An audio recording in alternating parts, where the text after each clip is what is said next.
Hi, I'm Dave Koch. I am an architectural and commercial photographer here in Salt Lake City, and I do a lot of shoots, do a lot of Airbnb shoots. And I started out as a real estate photographer. Actually, prior to that, I was a TV news photographer. Went into real estate and grew into Airbnb, commercial, and architectural photography. So anyway, you may be either a beginning or a fairly proficient real estate photographer, and you're like, well, what can I do to make the jump to Airbnb?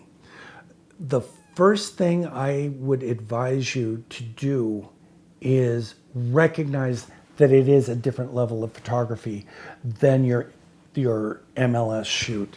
And I think probably the most important thing you can learn when you're making this transition and future transitions to commercial or any other photography that you make is you have to be shooting pictures that are going to perform what your client needs them to perform.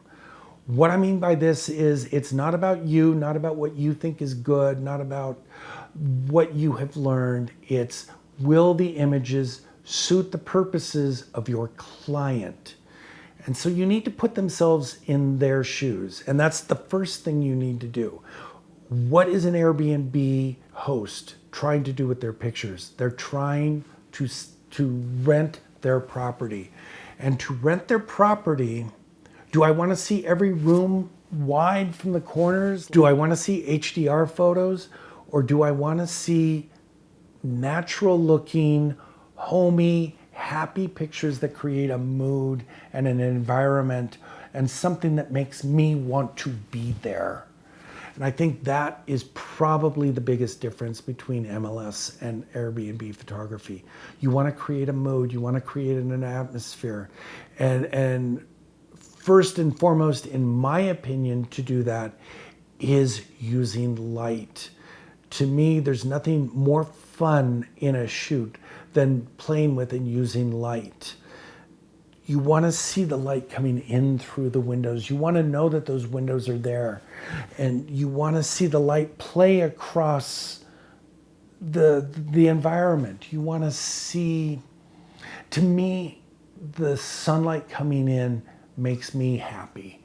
And that's what I think one should be doing with their photography is making images that make people smile and create emotion. And that is not an easy thing to teach. That's something you're going to have to see with your own eyes and go after with your camera. After a while, I think you'll start to see when the light is good and when you should be chasing it. And those are the kinds of images that make emotional impact. And that's probably the most important thing in Airbnb photography is creating that emotion. Every image should say something about the property.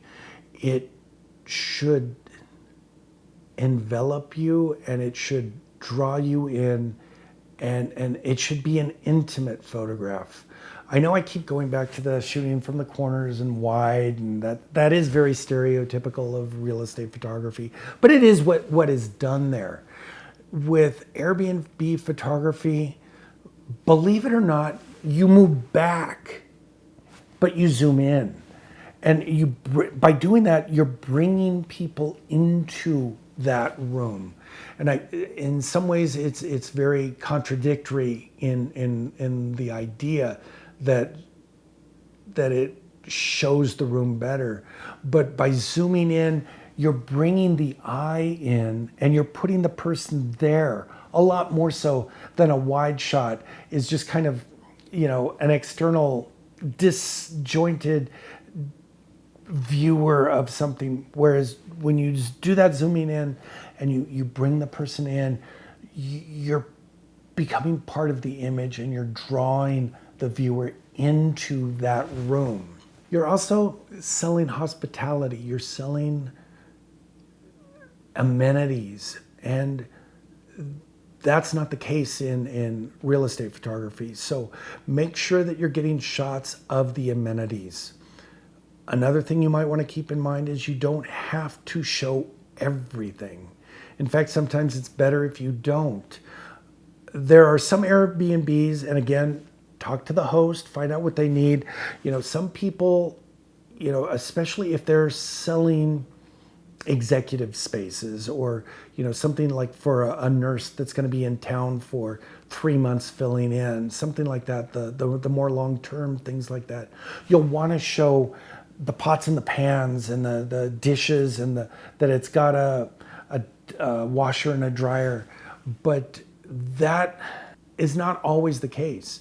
If you're trying to show a vacation rental, I think you want to get away from those sorts of things and more into the amenities and the luxury and the quality and the qualities of the property. When you walked into that Airbnb, what grabbed your attention? What did you see that you went, ooh, wow, that's pretty cool?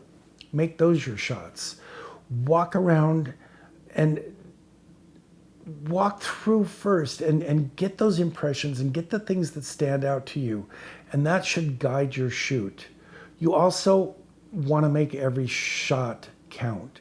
You don't want to be showing the same thing wide and tight, or, the same angle over and over and over again. You want to mix things up. You want to make things interesting, and you want to make them different, and you want to make them, in a lot of ways, you want to make it cinematic.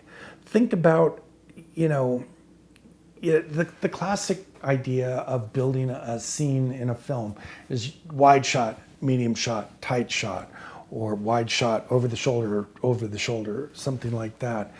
Don't be predictable. Move around and do something new and interesting, and try and be more like a movie where you're showing different things, but not everything is shot on the same axis, either vertically or horizontally. You want to move things around, you want to mix things up, and you want to keep people's excitement by varying those things. What do you think the guest is going to feel when they walk in? How are you going to show that? Think about that, answer that question with a picture, and you will have an excellent picture. Yeah, it's very important to think in terms of the guest and what they're going to be interested in, and let that sort of guide you through the shoot. Show the things that you think the guest is going to care about being in that space.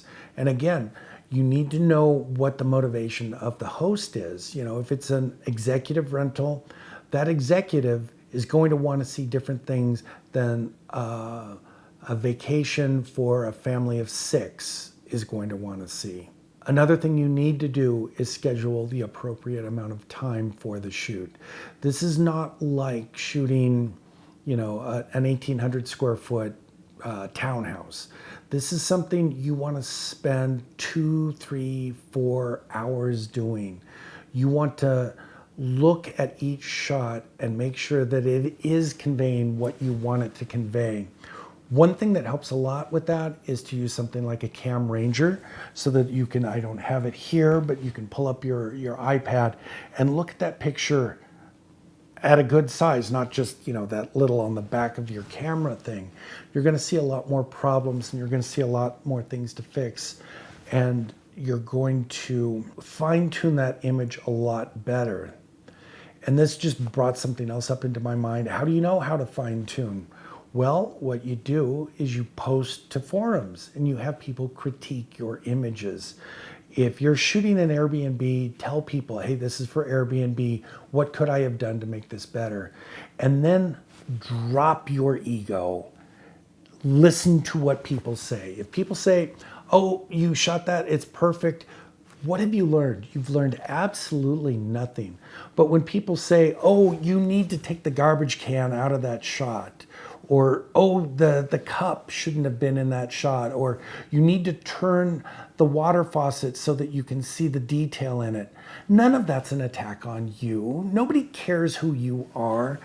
It is all there to help you become a better photographer, though, if you're willing to listen.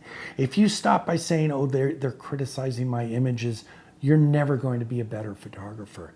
Listen to what people have to say, and well, listen to who's saying it too. I mean, if it's somebody with less experience than you may not want to take it to heart. But for the most part, most people are there to try and make your images better. Listen to what they have to say and work it into your next shoot. And that's how you gain experience and the knowledge of how to shoot an Airbnb better. Another thing that sets an Airbnb apart is you're shooting a dream or a story or something like that.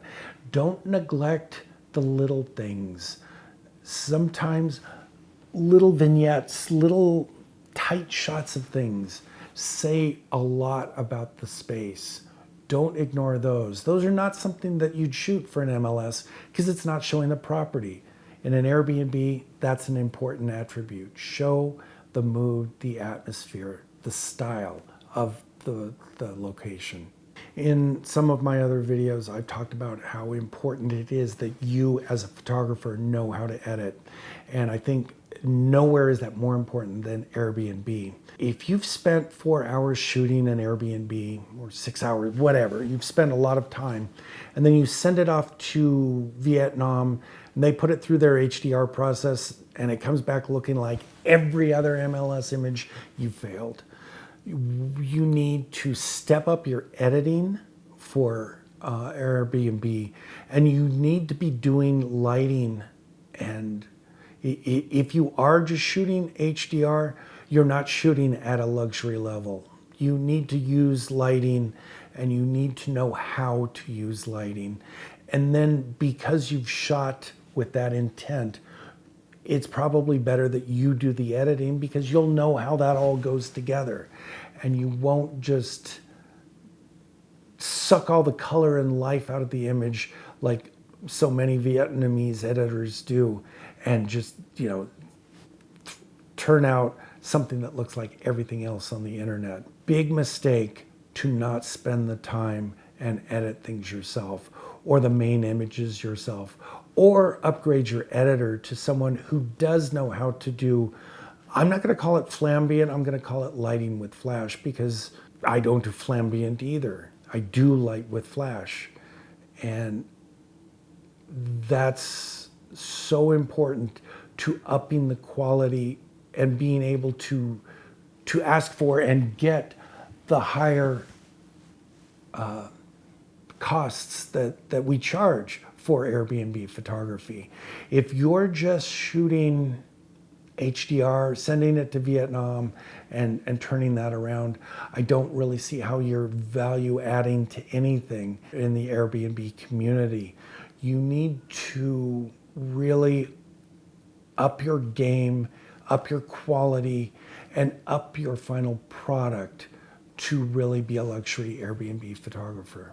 So the bottom line, if you want to be a luxury Airbnb photographer, you need to return results that look like luxury Airbnb photography.